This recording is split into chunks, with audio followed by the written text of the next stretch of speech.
नमस्कार किसान भाइयों, मैं महिपाल सिंह और आप देख रहे हैं आपका अपना मनपसंद यूट्यूब चैनल एमएस टेक्निकल खेती। किसान भाइयों, आज की इस वीडियो में हम बात करेंगे गेहूं कटाई के बाद में मक्का की कौन सी वैरायटी लगाएं, अर्थात जो हम गेहूं की फसल को उठाएंगे या काटेंगे उसके बाद में हमें कौन सी वैरायटी लगानी चाहिए। अक्सर किसान भाइयों आपने देखा होगा, जब हम मक्का की फसल को लगाते हैं, यदि हम वैरायटी का सिलेक्शन सही से नहीं करते हैं या वैरायटी को समय पर लेकर नहीं रखते हैं तो हम मक्का से जो पैदावार लेना चाहते हैं वो पैदावार नहीं ले सकते, क्योंकि जब हम मार्केट से वैरायटी ले जाते हैं उस समय तक वैरायटी खत्म हो जाती हैं। आप देख लीजिए, जो पाइनर की वैरायटी थी 1899, जो अच्छी वैरायटी थी, जैसे टाटा की वैरायटी थी 7659, ये वैरायटी इस साल मार्केट में किसानों को नहीं मिली, क्योंकि जो किसान भाई थोड़े से होशियार होते हैं वो वैरायटी को लेकर पहले रख लेते हैं। मान लीजिए हमें मक्का की फसल लगानी ही लगानी है, तो हमें किसान भाई वैरायटी का सिलेक्शन करने के बाद में वैरायटी जब मार्केट में आ जाए तुरंत लेकर आनी है और अपने घर में लाकर रख देनी है। चाहे हम उसकी बुवाई 20 दिन के बाद करें, लेकिन वैरायटी पहले लाकर रख देनी है, ताकि वो वैरायटी हमें समय से मिल जाए या अच्छी वैरायटी का हम चुनाव कर सकें। यदि आप ऐसा करेंगे, वैरायटी को समय से लाकर रखेंगे, तो आप मक्का की फसल से बहुत ही शानदार उत्पादन ले सकते हैं और एक आप आधुनिक किसान भी बन सकते हैं।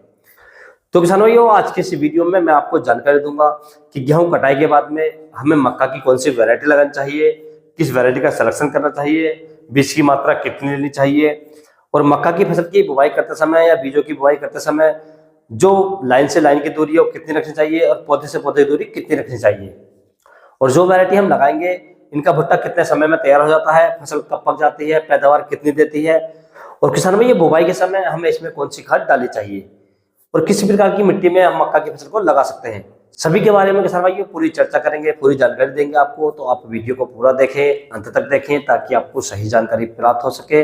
और जो किसान भाई चैनल पर पहली बार आए, ये वीडियो को पहली बार देख रहे हैं, उनसे छोटी सी रिक्वेस्ट है कि वीडियो को लाइक करें, चैनल को सब्सक्राइब कर लें और पास वाली घंटी को भी दबा दें, ताकि हमारे आने वाले खेती संबंधित सभी प्रकार के वीडियो आपको सबसे पहले मिलते रहें। किसान भाई, आपने अक्सर देखा होगा, जब आप किसी फसल को लगाते हैं और वैरायटी का सिलेक्शन अच्छे से कर लेते हैं और वैरायटी को पहले लाकर रख लेते हैं, तो आप उस फसल से बहुत ही अच्छा उत्पादन ले सकते हैं, बहुत ही अच्छी कमाई कर सकते हैं। और यदि आप इसमें लापरवाही कर देते हैं, वैरायटी को लाकर नहीं रखते हैं, तो आपने अक्सर देखा होगा कि जब आप मार्केट में जाएंगे उस समय तक वैरायटी खत्म हो जाती है या मार्केट में नहीं मिल पाती है, तो आपको कोई भी वैरायटी मजबूरी में उल्टी सीधी लेनी पड़ती है और फसल लगानी पड़ती है, क्योंकि फसल तो लगानी पड़ेगी। तो किसान भाइयों, आप ऐसा ना करें, जब भी आप फसल को लगाएं थोड़ी होशियारी करें। मैं देखो सबसे नहीं कह सकता, लेकिन जो भी मेरे सब्सक्राइबर हैं, जो भी मुझे देखते हैं, जो भी मेरे वीडियो देखते हैं, जिन्होंने चैनल को सब्सक्राइब कर रखा है, उन तक मेरी सूचना जरूर पहुंच जाएगी। तो मैं आपको यही सलाह देना चाहूंगा किसान भाइयों, जो भी आप बीज लगाएं, जो भी वैरायटी आप लगाएं, तो उस वैरायटी को आप जब मार्केट में आ जाए तुरंत लाकर अपने घर में रख लें। ऐसा ना हो कि आप मार्केट जाएं और आपको वैरायटी ना मिले और आपको मजबूरी में दूसरी वैरायटी लगानी पड़े, जिससे आपकी जो पैदावार है वो आपको कम मिले। तो आप ऐसा धोखा ना खाएं किसान भाइयों, तो इसका आप विशेष ध्यान रखें।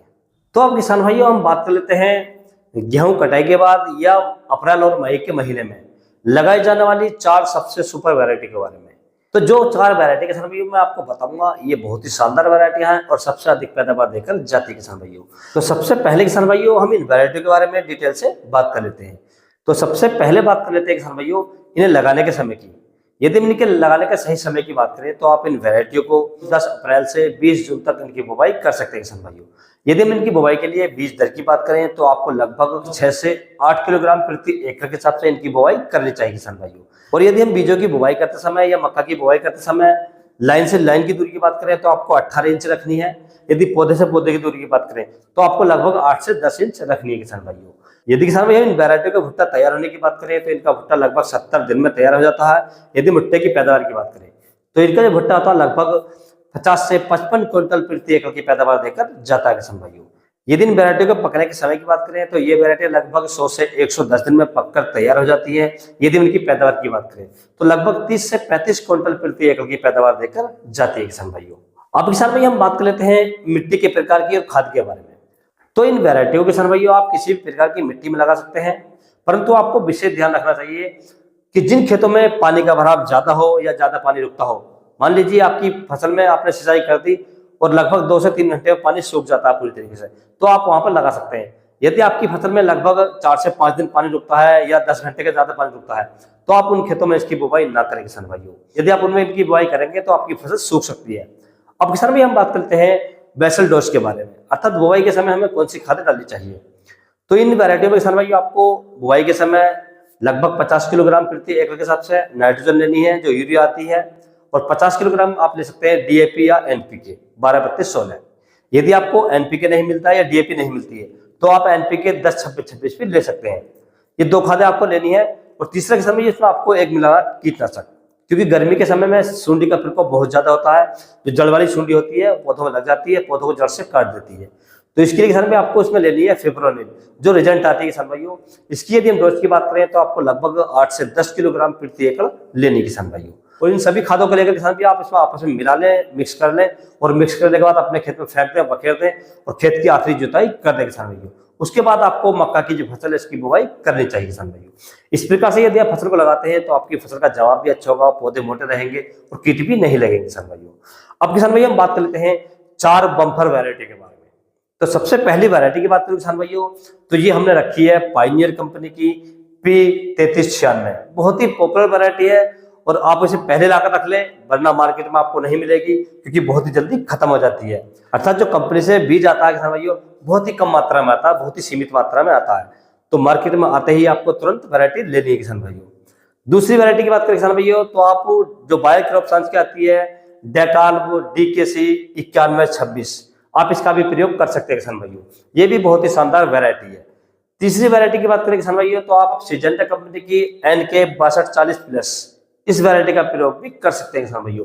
ये भी बहुत ही शानदार पैदावार देकर जाती है किसान भाइयों। यदि हम चौथी और आखिरी वैरायटी की बात करें किसान भाइयों तो आप पायनियर कंपनी की P3501 ले सकते हैं। बहुत ही शानदार वैरायटी है और बहुत ही बम्पर उत्पादन देकर जाती है किसान भाइयों। और इस वैरायटी को आप रबी और खरीफ दोनों सीजन में लगा सकते हैं किसान भाइयों। यदि किसान भाई आप गेहूं कटाई के बाद या अप्रैल और मई जून के महीने में इन वैरायटियों का संरक्षण करते हैं, इन खादों को डालते हैं और ये सावधानी रखते हैं, तो मैं आपको गारंटी देता हूं कि आप मक्का की फसल से बहुत ही शानदार उत्पादन ले सकते हैं, बहुत ही बढ़िया उत्पादन ले सकते हैं और मक्का की फसल से अच्छी कमाई कर सकते हैं किसान भाइयों। यदि किसान भाइयों आपको किसी अन्य फसल के बारे में कोई जानकारी चाहिए तो आप मुझे कमेंट कर सकते हैं या व्हाट्सएप पर मैसेज कर सकते हैं। व्हाट्सएप पर नंबर मैंने नीचे डिस्क्रिप्शन में दे रखा, आप वहां से ले सकते हैं और अपनी फसल का फोटो डालकर कोई भी जानकारी दे सकते हैं किसान भाइयों। यदि किसान भाइयों मेरे द्वारा दी गई जानकारी आपको अच्छी लगी हो, वीडियो पसंद आया तो वीडियो को लाइक करें, शेयर करें और चैनल को जरूर सब्सक्राइब करें। Thanks for watching my video.